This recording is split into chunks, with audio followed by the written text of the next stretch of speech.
influxo do novo mundo.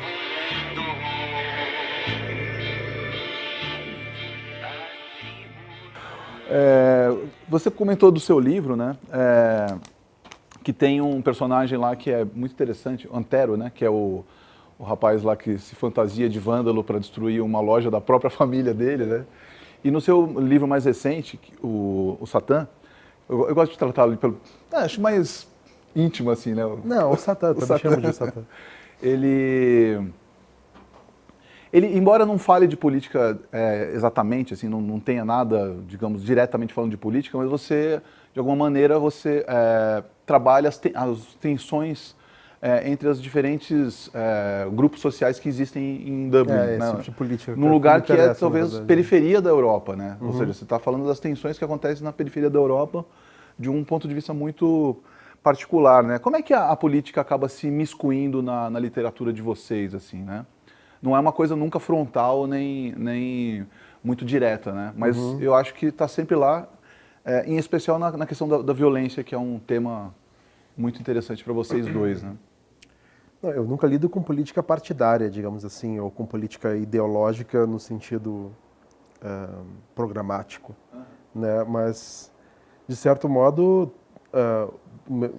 política na acepção básica, que é, enfim, como as relações sociais vão se dar e quem vai ter o poder e quem determina as coisas, para mim é uma preocupação muito grande. Mas, por exemplo, agora, no Satã eu comecei a falar um pouco disso, que eu falei um pouco sobre identidade trans e algumas coisas também de identidade de refugiado e coisas assim. Mas no livro que eu estou terminando agora, ainda bem, terminando esse negócio. Está terminando já um livro? Sim. Aqui é segredo, meu querido. É bom saber. Não, até o fim do ano eu acho Era que tá... segredo. É curtinho, mas tá. Muito bem. É bastante sobre isso, é bastante sobre... É que para mim, eu vou dar meio que um salto lógico aqui, meio que do que falou, mas um dos grandes problemas contemporâneos é a ênfase em política identitária e em identidade. Eu acho que abraçar a identidade desse modo reificado e sólido é uma das coisas mais venenosas e nocivas que podem acontecer. Assim. Identidade, você diz no sentido nacional? Qualquer identidade. De gênero também? De gênero especialmente, no meu caso, que é um dos temas que eu gosto de lidar. No meu livro novo tem a protagonista ela tem disforia de espécie. Né? Enfim, o que é isso em português? Disforia de espécie, ela se identifica como uma cabra. Ah, certo. Ela não se acha humana. Tem um caso assim na Inglaterra. Tem muitos casos disso, de coisas assim. Mas enfim, o livro novo, ele lida um pouco com isso, com essa questão do quanto a ideia de identidade pode ser nociva e do quanto abraçar uma identidade X ou Y pode, na verdade, para tentar reverter uma opressão, pode fortalecer isso. Enquanto a saída, de repente, está em... não vou falar isso, que é meio que uma chave para interpretar o livro e ser ridículo. Não, mas voltando, o que me interessa é isso. Eu me interesso muito pelo aspecto político, mas assim, não num sentido político partidário, mas em termos ideológicos, em ver como que as pessoas estão funcionando, quais são as narrativas que elas escolhem para interpretar o mundo. Isso sim, isso está sempre na minha ficção. E o livro novo são duas histórias paralelas que se juntam, que tem a história que é meio que do nascimento até o final da adolescência da Tanara, que é a protagonista, que tem essa disforia de espécie, mas ela também era do black metal e várias coisas muito... Era nos anos 80 e 90, em Porto Alegre. Primeiro livro em Porto Alegre. Mas também tem a história de a colônia Sororidade, que é fundada por que começa a acontecer Posso falar do meu livro? É novo? Não, claro. Eu ia perguntar mais à frente, mas fica... É que é uma coisa que aconteceu no começo desse ano, que eu achei curiosa, que várias... assim, no final do verão, no Rio Grande do Sul, é clássico a volta dos castelhanos para o Uruguai e para a Argentina, que eles vão passar o verão em Santa Catarina. E daí teve um caso de uma mulher que foi esquecida num posto de gasolina. Eu me lembro disso. Lembra disso? Lembro. E daí ela foi esquecida pelo marido e pelo filho e foram embora, ela saiu e nós não estávamos mais lá. Ela ficou em pânico e tal, eles voltaram. Só que daí a Zero Hora começou, não sei se eles resolveram pautar a partir daí. Sério, ficou 3 semanas. Teve uns 6 ou 7 casos desses, assim. Parecia uma epidemia de castelhanas esquecidas. Eu falei, porra, não. O que será que aconteceria se essas mulheres dando. Porque, enfim, eu nunca sou muito realista na minha ficção, eu não gosto muito de. Mas o que aconteceria se elas, ao invés de ficar esperando a volta das pessoas, se elas meio que se encontrassem e fizessem alguma coisa? Daí tem isso, daí no livro tem a história dessa colônia, que é em Barra do Ouro, que é uma parte lá do Rio Grande do Sul, que é bem bucólica, assim, que são várias mulheres que são esquecidas, só que é no verão de 92, eu puxei para os anos 90. E elas fundam uma colônia só de mulheres e tal, enfim. Daí essa é a história da Tanara em relação, que depois ela vai lá e participa disso. Então, essa questão de identidades e do quanto é ou não saudável se pautar por questões identitárias, para mim é muito importante. Isso é uma coisa muito interessante, particularmente no Rio Grande do Sul, né? Que é um estado aí que gosta de Cosplay, né? fazer cosplay de si mesmo, né? Não, Aqui a gente também tem esse problema aqui em São Paulo, não é? Não, todo mundo tem, né? Isso é uma coisa humana, mas todo o movimento tradicionalista gaúcho é uma coisa inventada nos anos 50. É uma identidade, enfim, é uma apropriação cultural. Nos anos 50? Porque era 50 ou 40 que os caras inventaram? Eu não me lembro. É sempre CTGs 30, nasceram 40, 50, mas o pessoal do no movimento início tradicionalista. Primeira metade do Era o Grêmio Estudantil do Júlio de Castilhos, que era um colégio importante, que ainda existe, mas ainda era super importante na época, que criaram, não, a gente tem que mesmo, reificar uma cultura estadual. Então, daí é isso. Daí eles pegaram várias coisas, algumas coisas tinham elementos históricos, mas inventaram um negócio. O nativismo todo foi inventado. inventaram. A forma como foi reunido e A bombacha apresentado, tem que ser assim, virou aquele aprenda pacote assim, de tradições, foi um movimento artificial, assim, foi uma decisão de algumas pessoas, não foi uma coisa que veio espontaneamente. Eles pescaram de coisas que haviam em muitos casos, mas esse pacote do tradicionalismo que se encontra, que é o clichê da coisa, ele é construído, né? É uma construção. Como quase toda identidade. Porque como todo mundo sabe, o Rio Grande do Sul foi fundado por paulistas, né? Também. Não, enfim, eu sou neutro nisso. Os primeiros gaúchos da minha família são meus filhos, então eu sou neutro nisso. Mas sim, tem bastante paulista. Mas você estava falando sobre a política na sua literatura. Quer dizer, você ia falar, né? Sim.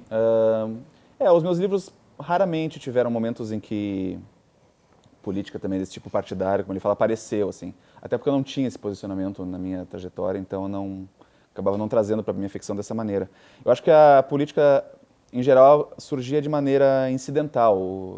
Um exemplo que eu lembro no Barba Enstampada de Sangue, por exemplo, que é um livro que de política manifesta, assim, tem muito pouco, mas tem um momento que há uma eleição em Garopaba, né, uma cidade pequenininha, de 15 mil habitantes, e tem uma cena tem um debate de rádio entre os dois candidatos principais, e há uma coisa meio de cidade interior, que o candidato da situação desce as escadas, assim, meio como um reizinho local, as pessoas começam a brigar, e tem uma descrição e também eu falo um pouco da campanha, como todos os habitantes vendem seus votos, em muitos casos para os dois candidatos, né, em troca de pagar uma parcela da moto, um saco de cimento. Isso era uma coisa que eu observava morando lá, então eu trouxe isso para dentro da minha descrição de como era aquele ambiente como um todo, assim, sem querer botar ali um posicionamento meu, mas tentando registrar que esse tipo de coisa acontece no contexto político de uma cidade pequena, sem tentar extrapolar isso para questões maiores, né?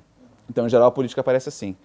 Eu acho que no livro novo é o que mais surge questões políticas, embora elas não estejam também tanto no primeiro plano, mas foi inevitável porque o Meia-Noite 20 eu escrevi ele em 2013, 2014 e 2015, na verdade. Então, é um livro que se passa nessa época, são personagens de classe média, da faixa de 30, 40 anos. Era impossível que isso não aparecesse, né? Estava acontecendo desde as jornadas de junho até a eleição de 2014, então não havia como não entrar.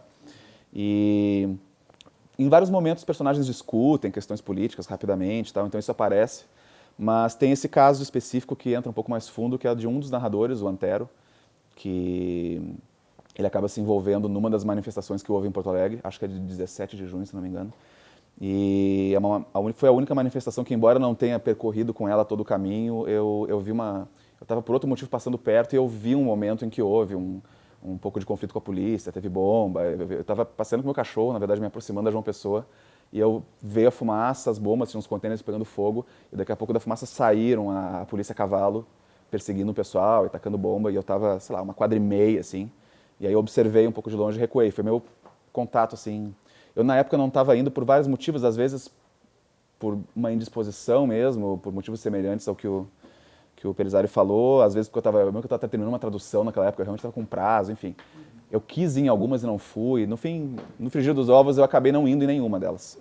Mas eu estava lendo sobre, estava interessado, conhecia pessoas que estavam ativamente participando. E então esse personagem, o Antero, ele acaba se envolvendo numa delas.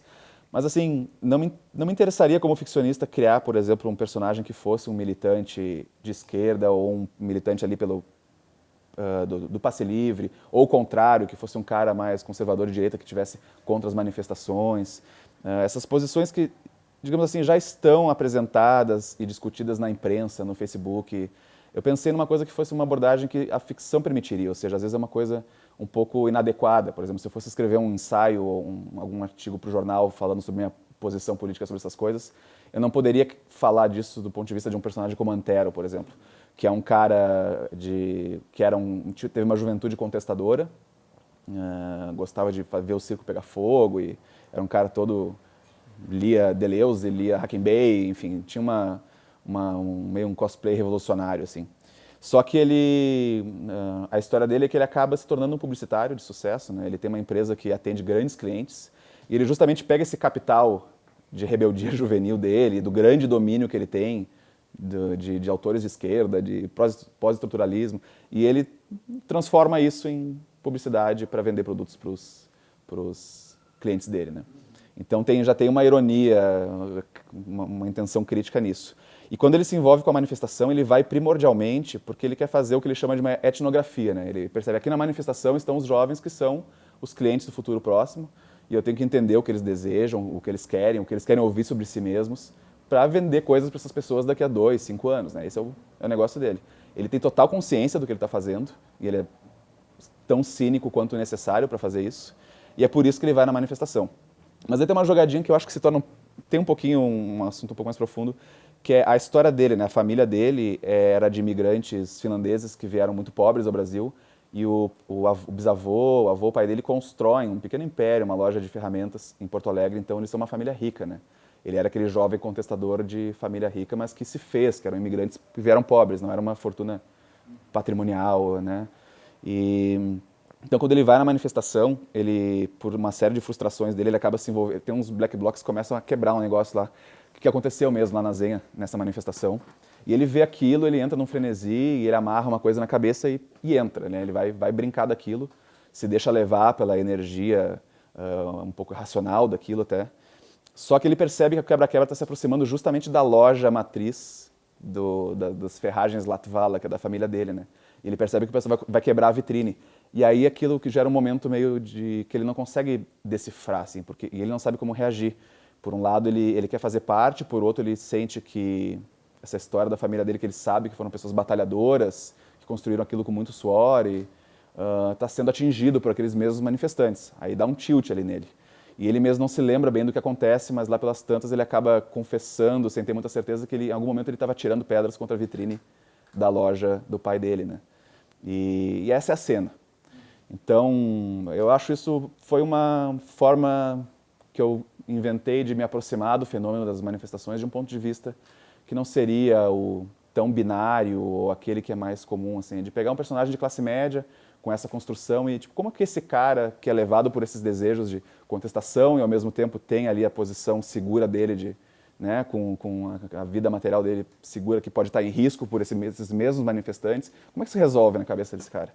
Isso, para mim, é uma coisa ficcionalmente interessante, né? Então, essa cena ela não emite muitos julgamentos sobre o que ele faz ou deixa de fazer, mas está colocada ali para colocar enfim, uma visão que eu espero ser um pouquinho incômoda ou ambígua de tudo isso que acontece. E muito verossímil, porque provavelmente deve ter acontecido alguma coisa parecida Deve ter com tido essa. algumas figuras exatamente com essa intenção ali.